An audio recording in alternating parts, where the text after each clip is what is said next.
ದೇವಸ್ಥಾನಕ್ಕೆ ಜಲದಿಗ್ಬಂಧನ, ದೇಗುಲಗಳ ಮೆಟ್ಟಿಲುಗಳ ಸುತ್ತ ಪ್ರವಾಹದ ನೀರು, ಉಕ್ಕಿ ಹರಿಯುತ್ತಿರುವ ಹಳ್ಳ ಕೊಳ್ಳಗಳು, ಸಂಕಷ್ಟದಲ್ಲಿ ತತ್ತರಿಸಿರೋ ಕುಟುಂಬಗಳು. ಹಾಸನದ ಕೆಲವೆಡೆ ಘೋರ ಮಳೆಗೆ ಸೃಷ್ಟಿಯಾಗಿರುವ ಅವಾಂತರಗಳಿವ. ಹಾಸನದಲ್ಲಿ ಸುರಿಯುತ್ತಿರುವ ಮಳೆಯಿಂದ ಹೇಮಾವತಿ ಜಲಾಶಯಕ್ಕೆ ಅಪಾರ ಪ್ರಮಾಣದ ನೀರಿನ ಒಳಹರಿವು ಹೆಚ್ಚಾಗಿದೆ. ನದಿ ಅಪಾಯದ ಮಟ್ಟ ಮೀರಿ ಉಕ್ಕಿದ್ದು ಗೋರೂರಿನಲ್ಲಿ ಹೊಳೆ ಮಲ್ಲೇಶ್ವರ ದೇಗುಲ ಜಲಾವೃತಗೊಂಡಿದೆ. ಪಶ್ಚಿಮ ಘಟ್ಟಗಳ ಕನಕುಂಬಿ ಭಾಗದಲ್ಲಿ ವಿಪರೀತ ಮಳೆ ಹಿನ್ನೆಲೆ ಮಲಪ್ರಭಾ ನದಿ ಅಪಾಯದ ಮಟ್ಟ ಮೀರಿ ಹರಿಯುತ್ತಿದೆ. ಬೆಳಗಾವಿಯ ಖಾನಾಪುರ ತಾಲೂಕಿನ ಹಬ್ಬನಟ್ಟಿ ಗ್ರಾಮದಲ್ಲಿ ಪ್ರವಾಹ ಉಂಟಾಗಿದ್ದು ಮಾರುತಿ ದೇವಸ್ಥಾನ ಸಂಪೂರ್ಣ ಮುಳುಗಡೆಯಾಗಿದೆ. ಇನ್ನು ಮಲಪ್ರಭಾ ನದಿ ನೀರಿನ ರಭಸಕ್ಕೆ 10 ದಿನದ ಹಿಂದೆ ದೇವಸ್ಥಾನ ಗರ್ಭಗುಡಿಗೆ ನುಗ್ಗಿದ ನೀರು ಇನ್ನಷ್ಟು ತೀವ್ರಗೊಂಡು ನದಿ ತಟ್ಟದಲ್ಲಿದ್ದ ಶಿವನ ಮಂದಿರವನ್ನು ಮುಳುಗಿಸಿದೆ. ನದಿ ಪಾತ್ರದ ಜಮೀನುಗಳಿಗೆ ನೀರು ನುಗ್ಗಿದ್ದು ರೈತರು ಭೀತಿಯಲ್ಲಿ ಕಂಗಾಲಾಗಿದ್ದಾರೆ. ಮೊದಲಿಗೆ ಆಸ್ತಿ ವಿಚಾರದಲ್ಲಿ ವ್ಯಾಜ್ಯ ಉಂಟಾಗಿ ಹಂತಕರು ಶಿವಾನಂದ ಕೊನ್ನೂರನನ್ನ ಹತ್ಯೆ ಮಾಡಿದ್ದಾರೆ ಅಂತ ಪತ್ನಿ ದೂರನ್ನ ನೀಡಿದ್ರು. ನಾಗರಾಜ್ ಸವದತ್ತಿ, ಹನುಮಂತ, ಅಶ್ರಫ್, ಸುದೀಪ್ ಮತ್ತು ಸುರೇಶ್ ವಿರುದ್ಧ ದೂರು ದಾಖಲಿಸಿದ್ರು. ಇತ್ತ ಶಿವಾನಂದ ಕುಟುಂಬಸ್ಥರು ಕೊಲೆ ಆರೋಪಿ ನಾಗರಾಜ್ ಸವದತ್ತಿ ಮನೆಗೆ ಬೆಂಕಿ ಹಚ್ಚಿ ಆಕ್ರೋಶ ವ್ಯಕ್ತಪಡಿಸಿದ್ರು. ಅದೃಷ್ಟವಶಾತ್ ಮನೆಯಲ್ಲಿ ಯಾರು ಇಲ್ಲದೆ ಇದ್ದಿದ್ರಿಂದ ಸಾವು ನೋವು ಆಗಿಲ್ಲ. ಮುನ್ನೆಚ್ಚರಿಕಾ ಕ್ರಮವಾಗಿ 5 ಜನ ಸಿಪಿಐ, 7 ಪಿಎಸ್ಐ, 2 ಡಿಆರ್ ವಾಹನ ಸೇರಿದಂತೆ 20ಕ್ಕೂ ಅಧಿಕ ಪೊಲೀಸ್ ನಿಯೋಜನೆ ಮಾಡಲಾಗಿದೆ.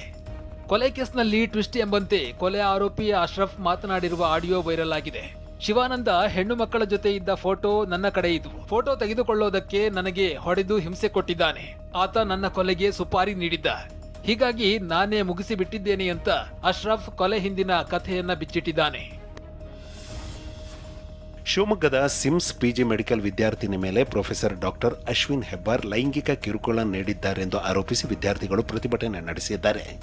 ಕೈಗೆ ಕಪ್ಪು ಬಟ್ಟೆ ಧರಿಸಿ ತರಗತಿಗೆ ಹೋಗದೆ ಪ್ರತಿಭಟನೆ ನಡೆಸಿದ ವಿದ್ಯಾರ್ಥಿಗಳು ಡಾಕ್ಟರ್ ಅಶ್ವಿನ್ ಹೆಬ್ಬಾರ್ರನ್ನ ಬಂಧಿಸುವಂತೆ ಆಗ್ರಹಿಸಿದ್ದಾರೆ. ಈಗಾಗಲೇ ವಿದ್ಯಾರ್ಥಿಗಳ ದೂರಿನ ಮೇರೆಗೆ ಅಶ್ವಿನ್ ಹೆಬ್ಬಾರ್ ವಿರುದ್ಧ ಎಫ್ಐಆರ್ ದಾಖಲಾಗಿದೆ. ಇನ್ನು 2022ರಲ್ಲಿ ಪಿಜಿ ವಿದ್ಯಾರ್ಥಿನಿ ಮೇಲೆ ಇದೇ ವೈದ್ಯ ಲೈಂಗಿಕ ಕಿರುಕುಳ ನೀಡಿದ್ದ. 3 ತಿಂಗಳು ಅಮಾನತು ಕೂಡ ಆಗಿದ್ದ ಅಂತ ಸಾಮಾಜಿಕ ಹೋರಾಟಗಾರ ಕೆಪಿ ಶ್ರೀಪಾಲ್ ಹೇಳಿಕೆ ನೀಡಿದ್ದಾರೆ. ಮೈಸೂರು ಸ್ಯಾಂಡಲ್ ಸೋಪ್ ಫ್ಯಾಕ್ಟರಿಗೆ ಬ್ರಿಟಿಷ್ ಹೈಕಮಿಷನರ್ ಲಿಂಡಿ ಕ್ಯಾಮರೂನ್ ಭೇಟಿ ನೀಡಿದ್ರು. ಸಚಿವ ಎಂಬಿ ಪಾಟೀಲ್ ಲಿಂಡಿ ಕ್ಯಾಮರೂನ್ಗೆ ಸಾಥ್ ನೀಡಿದ್ರು. ಈ ವೇಳೆ ನಟಿ ತಮನ್ನಾ ರಾಯಭಾರಿಯಾದ ನಂತರ ಕರ್ನಾಟಕ ಸೋಪ್ಸ್ ಅಂಡ್ ಡಿಟರ್ಜೆಂಟ್ ಲಿಮಿಟೆಡ್ಗೆ ಲಾಭವಾಗಿದೆಯಾ ಅಂತ ವರದಿಗಾರರು ಪ್ರಶ್ನಿಸಿದ್ರು. ಇದಕ್ಕೆ ಪ್ರತಿಕ್ರಿಯೆ ನೀಡಿದ ಎಂಬಿ ಪಾಟೀಲ್ ಕಳೆದ ವರ್ಷಕ್ಕಿಂತ ಈ ವರ್ಷ ಆದಾಯ ಹೆಚ್ಚಾಗಿದೆ ಅಂತ ಹೇಳಿದ್ದಾರೆ. ಜಾಸ್ತಿ ಆಗಿದೆ. Thank you for everyone. Tamannaah ರಾಯಭಾರಿ ಆಗಿದ್ದಕ್ಕೆ ಜಾಸ್ತಿ ಆಗಿದೆ ಸರ್. ನಾನು ಹಾಗಂತ ಹೇಳಿಲ್ಲ, ಒಟ್ಟು ಜಾಸ್ತಿ ಆಗಿದೆ ಅಂತ ಹೇಳಿದ್ರು. 2026 ಅಂದ್ರೆ ಮುಂದಿನ ವರ್ಷದಿಂದ ಸಿಬಿಎಸ್ಇ 10ನೇ ತರಗತಿ ವಿದ್ಯಾರ್ಥಿಗಳಿಗೆ 2 ಬಾರಿ ಪರೀಕ್ಷೆ ನಡೆಸಲು ಸಿಬಿಎಸ್ಇ ಬೋರ್ಡ್ ನಿರ್ಧರಿಸಿದೆ. ಫೆಬ್ರವರಿ ಹಾಗೂ ಮೇ ತಿಂಗಳಲ್ಲಿ ಸಿಬಿಎಸ್ಇ 10ನೇ ತರಗತಿ ಪರೀಕ್ಷೆ ನಡೆಯುತ್ತೆ. ಫೆಬ್ರವರಿಯಲ್ಲಿ ನಡೆಯುವ ಪರೀಕ್ಷೆಗೆ ಹಾಜರಾಗುವುದು ಕಡ್ಡಾಯ. ಈ ಪರೀಕ್ಷೆಯ ಫಲಿತಾಂಶ ಏಪ್ರಿಲ್ನಲ್ಲಿ ಪ್ರಕಟವಾಗಲಿದ್ದು, ಮೇನಲ್ಲಿ 2ನೇ ಪರೀಕ್ಷೆ ನಡೆಯಲಿದ್ದು, ಜೂನ್ನಲ್ಲಿ ಫಲಿತಾಂಶ ಪ್ರಕಟಿಸಲಾಗುವುದು ಅಂತ ಸಿಬಿಎಸ್ಇ ಬೋರ್ಡ್ ಮಾಹಿತಿ ನೀಡಿದೆ.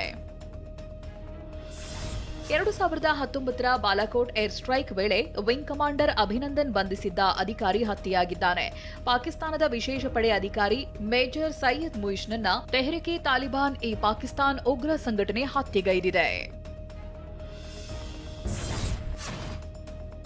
ನಟರಾದ ಶಿವಣ್ಣ, ದರ್ಶನ್, ಧ್ರುವ ಬಗ್ಗೆ ಆಕ್ಷೇಪಾರ್ಹ ಹೇಳಿಕೆ ನೀಡಿದ್ದ ನಟ ಮಡೆನೂರ್ ಮನು ಕ್ಷಮೆ ಕೇಳೋಕೆ ಬಂದು ಶಿವಣ್ಣ ಮನೆ ಮುಂದೆ ಕಾದು ಸುಸ್ತಾಗಿದ್ದಾರೆ.